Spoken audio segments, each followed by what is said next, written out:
आज का जो हमारा टॉपिक है ना वो इसके 3 पार्ट्स है, ठीक है। पहला पार्ट ये है कि इसमें हम पढ़ेंगे कि व्हाट इज़ अ वेबसाइट, ठीक है। जब वेबसाइट के बारे में पढ़ लेंगे तो फिर इसके बाद पढ़ेंगे कि what is a domain, domain क्या है, ठीक है। फिर इसके बाद हम पढ़ेंगे कि व्हाट इज़ अ होस्टिंग, ठीक है, होस्टिंग क्या है, ठीक है, और इसे हम क्यों यूज़ करते हैं और इसकी क्या ज़रूरत है। तो सबसे पहले हम पढ़ते हैं कि what is a website, website क्या है। अगर आप गूगल में जाओगे और उधर उसकी डेफिनिशन देखोगे तो उधर कहता है कि website is a set of related web pages. इसको समझने की कोशिश करते हैं। वेबसाइट जो है ना वो क्या है, collection of related web web pages under single domain. अच्छा, अभी जो सेंटेंस हमने इधर लिखा तो इसका क्या मतलब है, ठीक है। Collection of related web pages, इसका मतलब ये है कि वेब पेजेस जो है ना हमारे साथ एक कलेक्शन है, ठीक है। वेब पेजेस की ज़रूरी नहीं है कि ये कलेक्शन हो वेब पेजेस की, मगर जो है ना इट इज़ अ वेब, यह कलेक्शन हो सकती है या सिंगल एक पेज भी हो सकता है।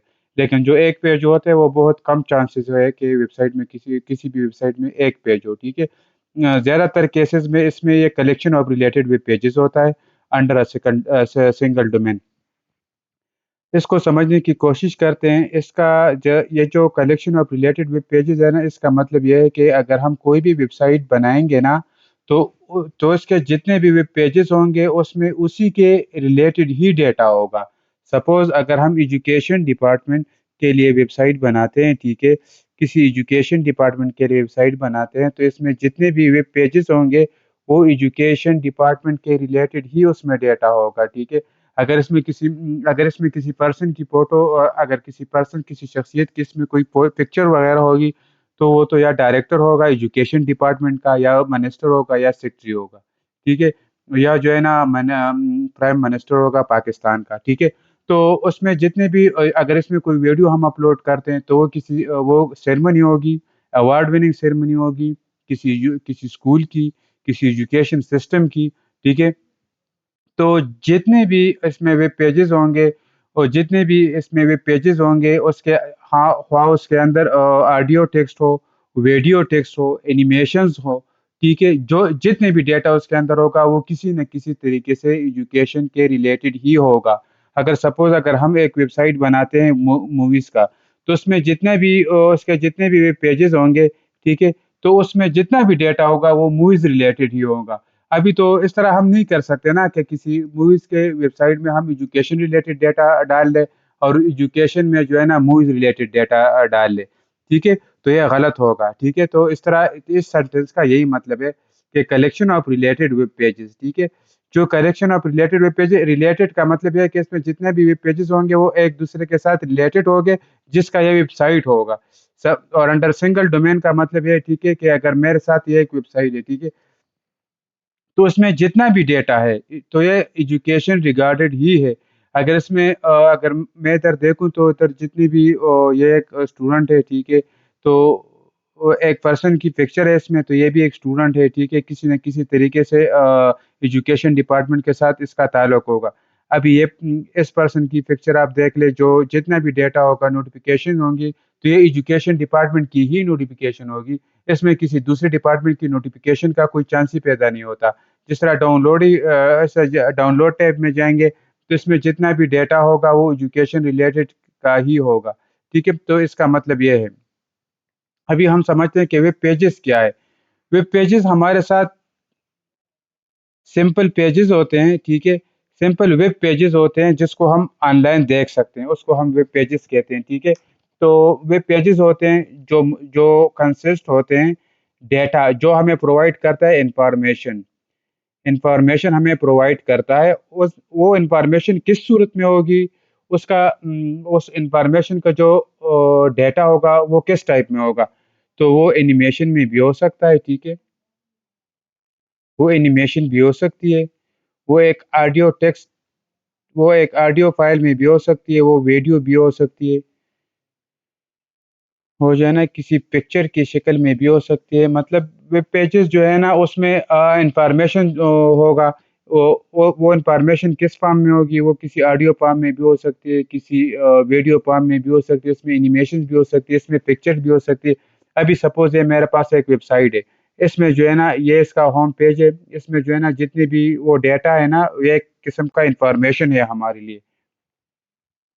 तो ये इंफॉर्मेशन किस टाइप पे मुश्तमिल है, ठीक है। तो इसमें जो है ना बैनर्स है पिक्चर की शक्ल में, ये जो है ना ये भी एक टेक्स्ट की शक्ल में, इधर जो है ना ये भी एक पिक्चर की शक्ल में, ये भी पिक्चर की शक्ल में, इधर पे टेक्स्ट की शक्ल में। अगर इसको आप देख लो तो किसी वेबसाइट में यूट्यूब देख लो, अगर उसमें जितना भी डेटा है वो वीडियो के शक्ल में या ऑडियो के शक्ल में या एनिमेशन की शक्ल में। तो वेब पेजेस में अगर हम जाएंगे तो वो हमें वेब पेजेस हमें इंफॉर्मेशन देती है, और वो इंफॉर्मेशन एनिमेशन में मुश्तमिल होती है, ऑडियो पर मुश्तमिल होती है, वीडियो पे मुश्तमिल होती है, पिक्चर्स पे मुश्तमिल है, इनमें से किसी एक पे ज़रूर वो मुश्तमिल होगी।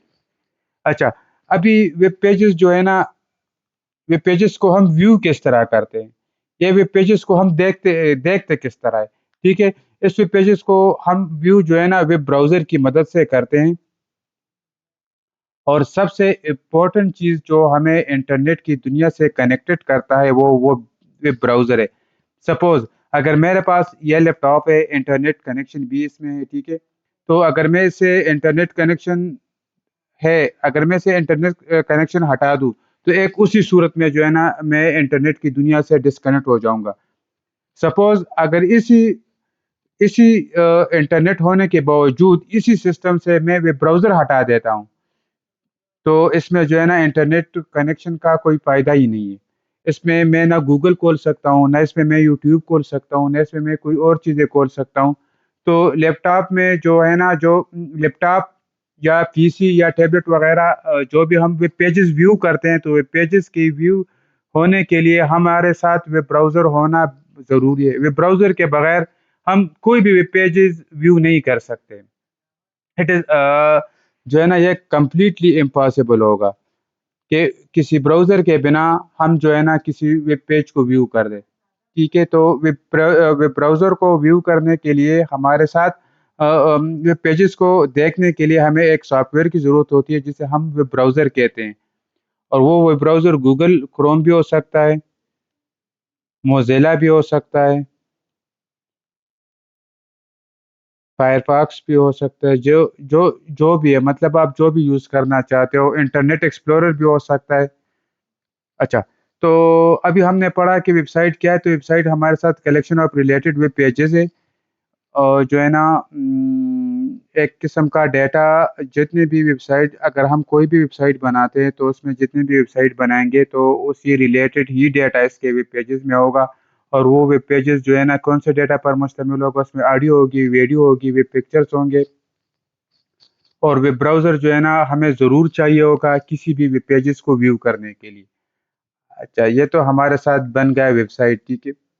तो अभी वेबसाइट हम बनाते किस तरह है? स्ट्रक्चर ऑफ वेबसाइट हमारे साथ जो है ना, स्ट्रक्चर इसका कौन-सा होगा? स्ट्रक्चर जो है ना, इसके लिए जो स्ट्रक्चर होता है वो हमारे साथ एचटीएमएल होता है। अगर एचटीएमएल के थ्रू हम वेबसाइट का स्ट्रक्चर बनाते हैं। सपोज़ ये मेरे साथ एक वेबसाइट है एजुकेशन डिपार्टमेंट की, सपोज़ ये मेरे साथ दूसरा वेबसाइट है दराज डॉट कॉम, जो ई-कॉमर्स रिलेटेड वेबसाइट है।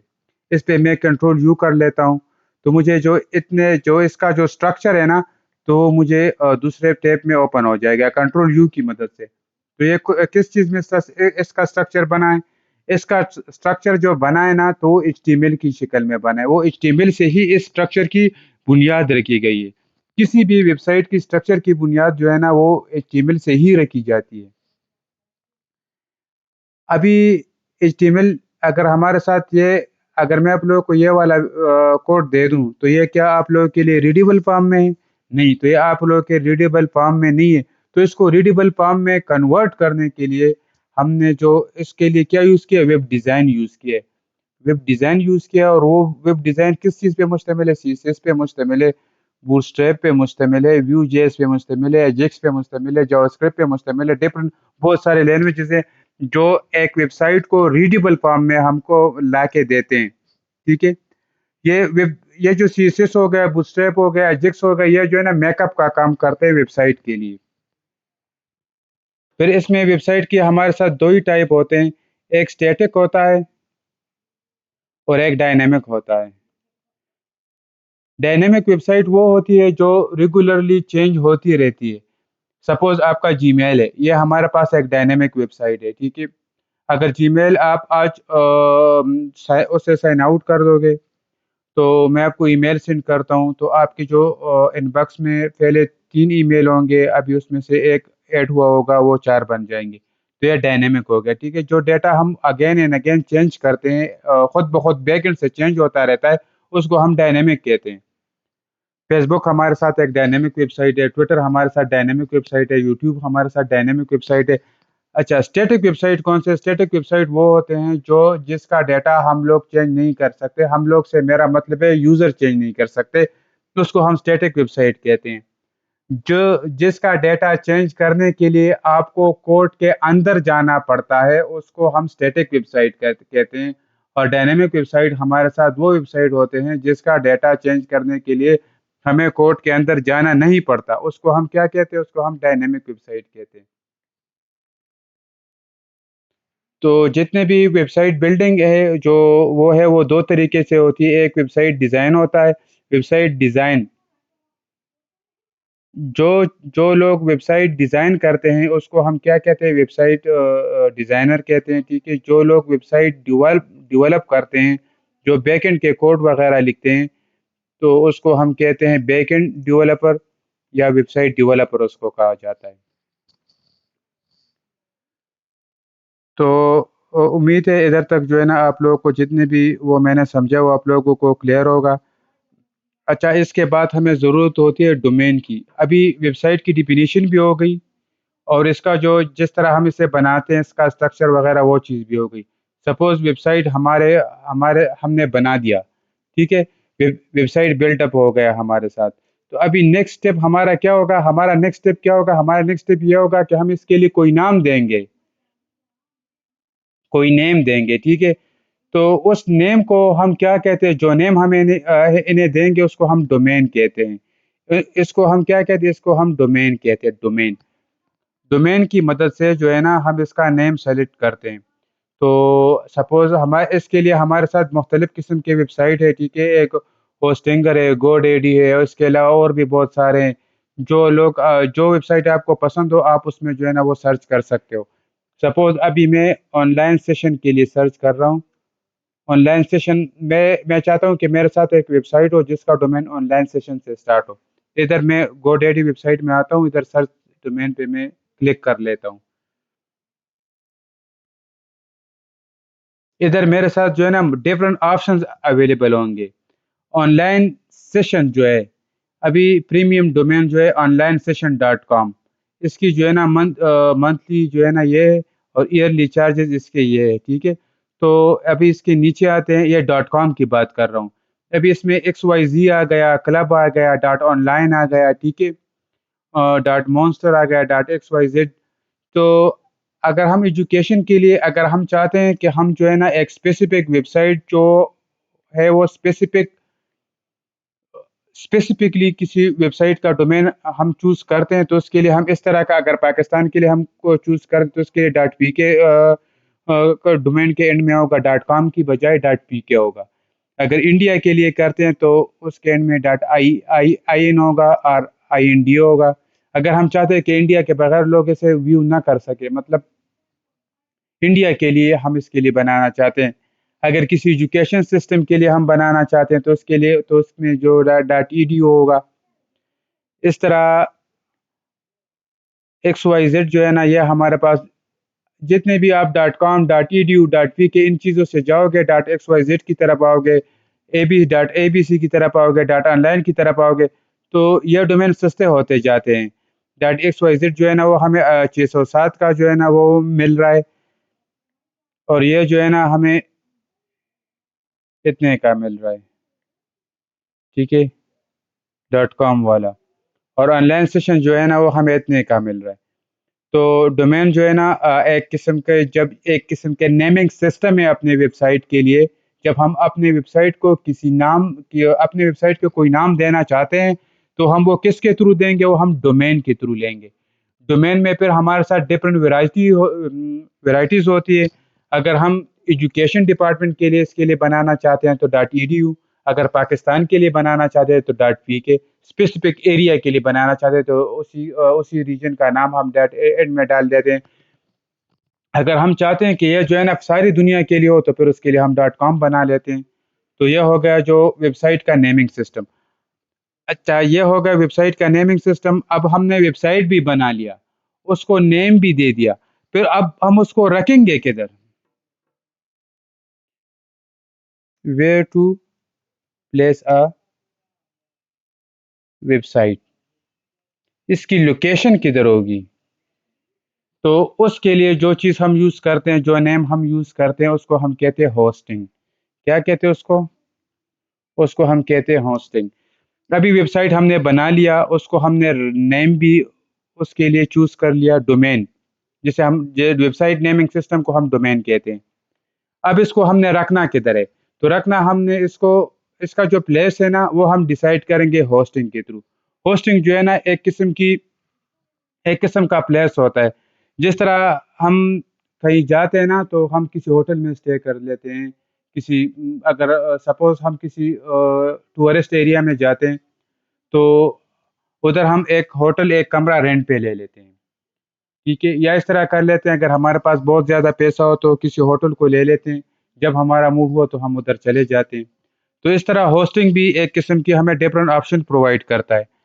तो अगर आप जो है ना रेंट पे लेना चाह रहे हो, इसको परमानेंटली लेना चाह रहे हो, इसको किस तरह लेना चाह रहे हो? आपकी जो प्रॉपर्टी है इसको जो है ना इसके लिए हम जगह लेंगे। तो होस्टिंग हमारे साथ डिफरेंट किस्म की होती है। एक होती है शेयर्ड होस्टिंग। इसका मतलब ये है कि आपके लिए जितना भी प्लेस होगा वो आप क्या करोगे? इसके साथ इसके साथ जो है ना आप दूसरों के साथ शेयर करोगे। जिस तरह हॉस्टल में हम रहते हैं ना, एक कमरा होता है, तो एक कमरे का रेंट सपोज 5,000 है, और उसी हॉस्टल के कमरे में 5 बंदे रहते हैं, तो उसी 5,000 को हम डिवाइड कर लेते हैं 5 बंदों पे, तो 1,000 पर पर्सन आ जाता है, जिसको शेयरिंग कहते हैं। तो शेयर होस्टिंग में इस तरह है कि जितनी भी अवेलेबल स्पेस है तो उसमें जितनी भी वेबसाइट होगा वो सब के लिए शेयर होगा।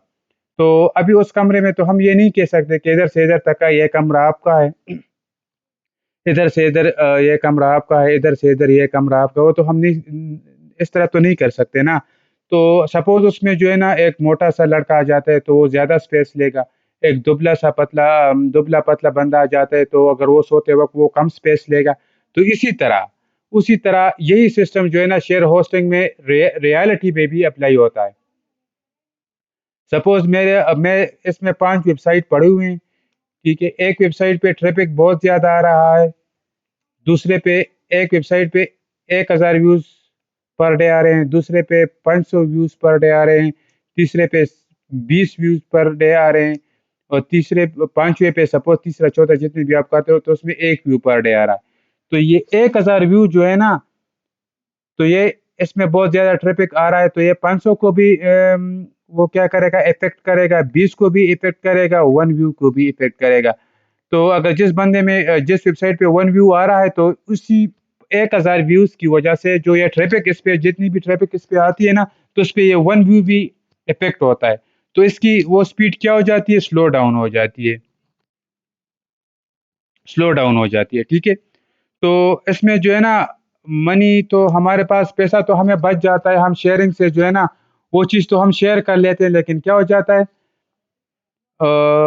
पैसा जो है हम बचा लेते हैं लेकिन स्पीड जो है ना वो इतनी नहीं रहती। जिस तरह हम जो है ना किसी गाड़ी में जाते हैं, लोकल गाड़ी जिसे कहते हैं, तो उसमें जो आप जाते हो तो उसमें बहुत सारे बंदे उसमें बैठे रहते हैं। तो कहीं एक स्टॉप पे स्टे करता है, कभी दूसरे स्टॉप पे स्टे करता है, कभी तीसरी स्टॉप पे स्टे करता है। तो जो बंदा लास्ट स्टॉप तक जाता है तो वो सारों जो जितने भी स्टे करे तो उससे पहला वाला बंदा इफ़ेक्ट होता है। तो इसी तरह इसमें जितने भी वेबसाइट होंगे, अगर किसी एक वेबसाइट पे भी बहुत ज़्यादा ट्रैफ़िक आ रहा है तो वो अपने साथ रिमेनिंग जितने भी वेबसाइट होंगे वो उसको इफ़ेक्ट करेगा, लाज़मी करेगा। तो शेयर होस्टिंग के ये कुछ फ़ायदे हैं और कुछ नुकसानात हैं, ठीक है? फिर दूसरे में आते हैं हमारे पास वीपीएस होस्टिंग इसमें आता है। इसमें यह होता है कि जितनी भी अवेलेबल स्पेस है उसको हम डिवाइड कर लेते हैं, हर बंदे को उसका अलग अलग स्पेस दे देते हैं। इसके एग्जांपल मैं आपको इस तरह दूंगा, सपोज एक हाउस है, उसमें 5 कमरे हैं। तो मैं कहता हूँ कि भाई एक कमरा आपका हुआ, दूसरा कमरा आपका हुआ, तीसरा कमरा आपका हुआ, चौथा कमरा आपका हुआ। तो अगर एक एक कमरे को मैं हर एक बंदे में डिवाइड करूंगा तो उस एक कमरे में एक बंदा जितनी भी स्पेस ऑक्युपाई करेगा तो वो करेगा, वो रिमेनिंग जो है ना वो से एक्स्ट्रा वो एक्स्ट्रा पड़ा रहेगा। इसी तरह एक वेबसाइट एक वर्चुअल या जो वीपीएस होस्टिंग है ना, इसमें जितने भी स्पेस है तो वो डिफरेंट स्पेसेस अलॉट कर लेता है। जिस तरह हम वीमवेयर, हमारे साथ वीमवेयर एक वर्चुअल मशीन है, तो उसमें हम वर्चुअल सीपीयूज वगैरह बनाते हैं। तो जिसमें जितने भी विंडोज हम इंस्टॉल करते हैं तो किसी को 200 जीबी सिस्टम दे देते हैं, किसी को 100 जीबी सिस्टम दे देते हैं, किसी को 50 जीबी सिस्टम दे देते हैं। और इससे बेहतर एग्जांपल मैं आपके लिए ये देता हूँ, सपोज मेरे साथ एक ही हार्ड डिस्क है, वो 1000 जीबी है। तो उसको मैं डिवाइड कर लेता हूँ ड्राइव सी में, ड्राइव सी उसको मैं देता हूँ 200 जीबी, ड्राइव डी देता हूँ 100 जीबी, ड्राइव ई देता हूँ 700 जीबी। जो 700 जीबी इस पे जितना भी ट्रैफिक होगा उसका डी पे कोई असर नहीं पड़ेगा, और डी में जितने भी ट्रैफिक होगा हाउस पे ट्रैफिक हो या ना हो तो सी और ई पे फर्क नहीं पड़ता। तो इसी तरह वर्चुअल ये जो वीपीएस होस्टिंग है ना, इसमें जो है ना वो आपको थोड़ा-सा कॉस्टली पड़ता है, लेकिन आपको इतनी सी सिक्योरिटी मिल जाती है, अगर आपकी वेबसाइट अगर दूसरे वेबसाइट पे जो है ना ट्रैफ़िक ज़्यादा आ रही है, तो उस वेबसाइट के ज़्यादा ट्रैफ़िक होने से आपका वेबसाइट पर असर नहीं पड़ रहा। तो ये थोड़ा-सा छोटा-सा डिफरेंस है शेयर होस्टिंग में और वीपीएस में। वीपीएस कॉस्टली है, शेयर होस्टिंग उससे ज़्यादा इकोनॉमिकल है, उससे थोड़ा-सा इकोनॉमिकल है। शेयर होस्टिंग में दूसरा वेबसाइट के ज़्यादा ट्रैफिक की वजह से आपका वेबसाइट इफ़ेक्ट हो सकता है। वीपीएस में आपका वेबसाइट इफ़ेक्ट नहीं हो सकता अगर दूसरे वेबसाइट पर ज़्यादा ट्रैफिक आ रही हो। इसके बाद जो है ना सबसे बेहतरीन वेबसाइट जो जो बेहतरीन होस्टिंग होती है उसको हम कहते हैं डेडिकेटेड होस्टिंग। डेडिकेटेड होस्टिंग ये का बहुत कॉस्टली होती है, बहुत कॉस्टली होती है, ठीक है? लेकिन इसमें से जितना भी वो स्पेस होता है, जितना भी वो स्पेस होगा, वो सारा का सारा आपके वेबसाइट को अलॉट किया जाएगा, जितना भी स्पेस होगा। सपोज़ आप 1 टेराबाइट हार्ड डिस्क जो है ना आप ले लेते हो और उसमें से पार्टीशन नहीं करते हो, सारा का सारा ड्राइव उसी बना लेते हो। तो इस तरह डेडिकेटिंग होस्टिंग में अगर 500 जीबी अवेलेबल है तो 500 जीबी आपके वेबसाइट के लिए अवेलेबल होगा। अगर 1000 जीबी अवेलेबल है तो 1000 जीबी आपके वेबसाइट के लिए अवेलेबल होगा। इसमें इन दोनों में शेयरिंग होती है, वीपीएस में और होस्टिंग में। इसमें शेयरिंग नहीं है, डेडिकेटेड होस्टिंग में इसमें सारा का सारा आपका होगा। शेयर होस्टिंग में जो है ना उसको स्पेसिफिकली स्पेस अलॉट नहीं करता, और उसमें जो है ना इसको अपने अपने वो रूम्स अलॉट कर लेता है, अपने अपने स्पेसिफिक पोर्शन अलॉट कर लेता है। और डेडिकेटेड होस्टिंग में सारा का सारा इसी का होता है। तो उसके बाद जो है ना दूसरा आता है रीसेलर होस्टिंग। रीसेलर होस्टिंग जो वो रीसेलर होस्टिंग इस तरह होता है जो अगर कोई बंदा होस्टिंग के लिए होस्टिंग को अपना बिजनेस बनाना चाह रहा है तो क्या करता है, वो इस तरह कर लेता है कि एक होस्टिंग को परचेज कर लेता है, फिर वो उसी होस्टिंग को डिवाइड करके दूसरे लोगों पे सेल आउट करता है। और जो होस्टिंग वो दूसरों पे सेल आउट करता है तो उसमें हर बंदे का अलग सी पैनल होता है, अलग सी पैनल सिस्टम होता है। तो ये थोड़ी सी एक्सप्लेनेशन थी वेबसाइट के बारे में कि वेबसाइट हमारे साथ क्या है। वेबसाइट हमारे साथ कलेक्शन ऑफ वेबसाइट हमारे साथ वेब पेजेस का एक ऐसा मजमुआ है जो एक दूसरे के साथ कनेक्टेड होते हैं, जिस किस्म की वेबसाइट होती है तो उस पे वो वेब पेजेस में उसी किस्म का डाटा होता है। इसको जो है ना किसी वेब पेज को व्यू करने के लिए हम वेब ब्राउज़र यूज़ करते हैं। वेब ब्राउज़र के बगैर हम किसी भी वेब पेज को व्यू नहीं कर सकते। वेबसाइट हमारे पास 2 किस्म के होते हैं, एक स्टैटिक होता है, एक डायनामिक होता है। स्टैटिक वेबसाइट वो है जो बगैर डेवलपर के इसको हम चेंजेस नहीं कर सकते। वो होता है क़यामत स्टैटिक ही रहेगा अगर डेवलपर उसमें चेंज ना करे। अगर जो है ना डायनेमिक वो है जो जिसमें डेटा चेंज होता रहता है, जिस तरह फेसबुक हो गया, इसमें जो है ना यूज़र अपना नेम चेंज कर सकता है, अपना पासवर्ड चेंज कर सकता है, अपना फ़ोटो चेंज कर सकता है, जिस तरह यूट्यूब हो गया, जिस तरह आप लोगों की स्कूल की वेबसाइट्स हो गई, जिस तरह दराज.com हो गया, जिस तरह ओएलएक्स हो गया, सारे हमारे साथ डायनेमिक वेबसाइट में आता है। अच्छा, इसके बाद जो है ना ये तो थोड़ी-सी इंट्रो हो गई वेबसाइट के बारे में। इसके बाद आते हैं हम जो है ना इसके नेमिंग कन्वेंशन के बारे में। वेबसाइट के लिए हम जो भी नेम चूज़ करते हैं तो थ्रू डोमेन करते हैं।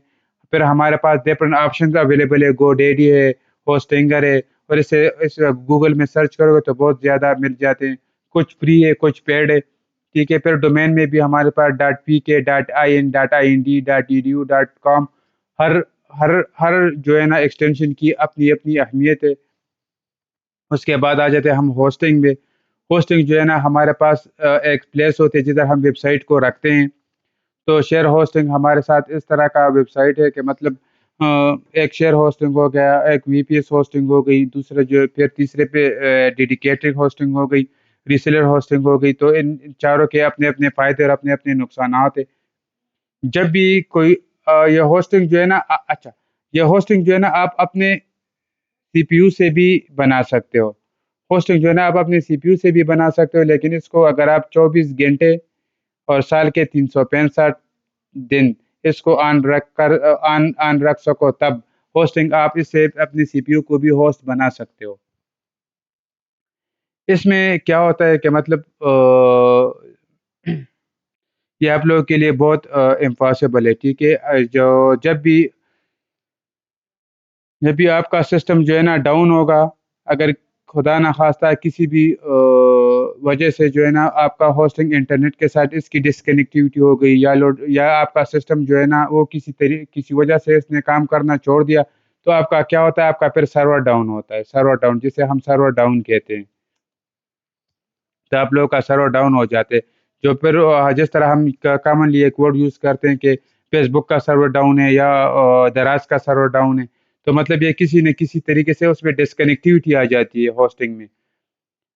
अच्छा, ये जो वीपीएस होस्टिंग होती है ना, ये जो है ना ये तेज़ होता है और शेयर होस्टिंग इसमें कम होती है। सपोज़ अगर मेरे पास एक वेबसाइट है, इसमें मैंने इसके लिए एक स्पेस दी है, एक अमेरिका में मैंने इसके लिए स्पेस, सपोज़ यूट्यूब ले लो। यूट्यूब जो है ना मेरे पास एक वेबसाइट है, ठीक है? तो इसने क्या किया, इसने अमेरिका में एक अलग अपना सर्वर बनाया हुआ है, पाकिस्तान में अलग सर्वर बनाया हुआ है, इंडिया में अलग सर्वर बनाया हुआ है, चाइना के लिए अलग सर्वर बना हुआ है। तो चाइना से जब रिक्वेस्ट जाती है, तो वो अमेरिका तक नहीं जाती। वो चाइना के सर्वर से ही वो जो है ना उसको रिस्पॉन्स कर लेता है। इंडिया से अमेरिका तक नहीं जाती। वो अमेरिका तक जाने से पहले ही इंडिया के सर्वर से ही उसको रिस्पॉन्स वो मिल जाता है। तो मतलब ये वीपीएस सिस्टम वो जो होते हैं वो तेज़ होते हैं एज़ कम्पेयर टू जो अदर जो होस्टिंग के जो टाइप्स है। अगर आप होस्टिंग को डिफरेंट अगर इसमें अगर एक सर्वर डाउन भी हो जाता है, सपोज़ इंडिया का सर्वर डाउन हो गया या पाकिस्तान का सर्वर डाउन हो गया, तो इसमें ये वाला जो है ना ये अप होगा। तो फिर इस इधर तक रिक्वेस्ट जाएगी और वो इधर से रिसीव करेगा। तो ये थोड़ी बहुत इंट्रो थी वेबसाइट के बारे में। तो इसको हम डोमेन किस तरह लेते हैं, तो अगर हम डोमेन लेना चाह रहे हैं या गोडैडी से डोमेन लेना चाह रहे हैं, ठीक है? तो इसमें जो है ना लॉगिन पे मैं क्लिक करूँगा। इसमें आप लॉगिन हो जाओगे, जब लॉगिन हो जाओगे तो आप इसमें अपनी आईडी बनाओगे, तो आईडी बनाने के बाद इसमें आपको डिफरेंट ऑप्शंस अवेलेबल होंगे कि आप मंथली पैकेजेस लेना चाहते हो, 1 साल का पैकेज लेना चाहते हो, 2 साल का पैकेज लेना चाहते हो, जितनी भी पैकेजेस आप लेना चाहते हो, तो फिर आप अपनी नीड्स के अकॉर्डिंग इसको कर सकते हो। इसमें जो है ना सपोज़ इसमें एक छोटा-सा इश्यू ये आता है कि अगर आप डोमेन जो है ना, डोमेन होस्टिंगर से ले लेते हो, किसी एक डोमेन से ले लेते हो और होस्टिंग जो है ना, वो गोडैडी से ले लेते हो, जिधर आप वेबसाइट को प्लेस करते हो। तो फिर आपको क्या करना पड़ता है, तो फिर आपको डोमेन के लिए जो है ना आपकी होस्टिंग चेंज करनी पड़ती है, जिसको हम डीएनएस कहते हैं। तो फिर वो उधर डी डी डीएनएस में जाके आपको चेंज करना पड़ता है, या आप जो है ना होस्टिंगर के या होस्टिंग से या जो भी आपकी जो सर्विस प्रोवाइडर होती है, उसको आप कॉल करके या ईमेल करके या जितने भी वो कॉन्टैक्ट्स के थ्रू उसको कॉन्टैक्ट करोगे कि भाई मेरा जो है ना डोमेन ये है और मैंने आपसे होस्टिंग खरीदी है, आप काइंडली आप मेरे होस्टिंग पे ये वाला डोमेन इसको प्लेस कर दो। तो ये छोटी सी इंट्रो थी वेबसाइट के बारे में। उम्मीद है आपको इतना इतना कुछ क्लियर हुआ होगा कि मतलब आपको पता चल जाएगा कि वेबसाइट क्या है, होस्टिंग क्यों हम लेते हैं, डोमेन क्या लेते हैं, होस्टिंग के डिफरेंट टाइप्स क्या है, थोड़ी सी इंट्रो की वेबसाइट के बारे में। इसके बाद जो है ना हम पढ़ेंगे इंशाल्लाह जो है ना वेबसाइट हम किस तरह बनाते हैं, इसमें जो है ना हम किस तरह इसके डिफरेंट टाइप्स क्या है, इसके लिए कौन-कौन से ऑप्शंस अवेलेबल है, कौन-कौन सी वेबसाइट के लिए कोडिंग की ज़रूरत होती है, कौन-कौन सी वेबसाइट के लिए कोडिंग की ज़रूरत नहीं पड़ती। तो सारे हम इंशाल्लाह अगले वीडियोज़ में फिर पढ़ेंगे आराम के साथ।